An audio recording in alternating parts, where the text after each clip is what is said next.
the man who will be portraying Kang for the next handful of years in Marvel Studios, of course starting with Ant-Man and the Wasp: Quantumania, although that's technically not correct because there was also He Who Remains in Loki. Either way though, Jonathan Majors talks about his future as Kang, and specifically talks about the differences between Kang and Thanos. So this comes at us directly from Jonathan Majors, and he talked a little bit more about the future of Kang the Conqueror, and specifically how you can manage to go up against somebody like Thanos and follow up on that. And he specifically wanted to talk about the different approach to the character, the differences that the character obviously have, that's not just at face value and what they look like, but also their philosophies and what they believe and all that.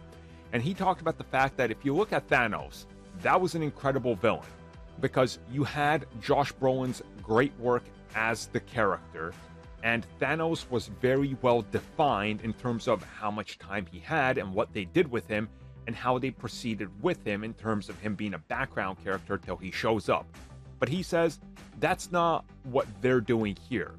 Instead, what we've seen so far with Loki and what we're going to keep seeing, and specifically what Peyton Reed decided to do, is completely change the direction and flip this on its head, where we're going to see more Kang. We're going to see more of who he is, what makes him tick, who is he in all these different versions of the multiverse, what does he stand for, what exactly is his end goal, and how does it differ to different versions, and also how does it differ to what Kang had. So, in my opinion, hearing all this, reading all this, and seeing what he's saying in multiple interviews, I think it's very clear that not all versions of Kang are after the same thing.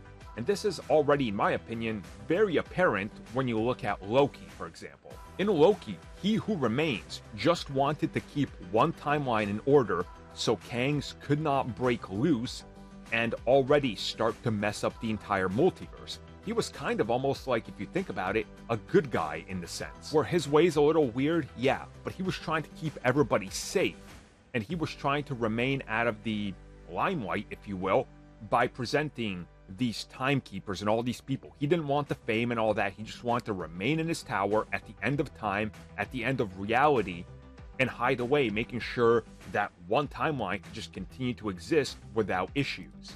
And I think that's something very powerful that you need to think about when it comes to Kang. They're not all bad. They're not all good. Some are in it for themselves, some are in it for something else. And we're going to be exploring a lot more of that. And I think that's really interesting.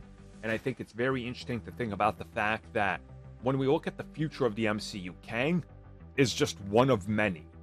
And I think that's going to be a differentiator between him and Thanos. Thanos had one goal. Kangs all have different goals.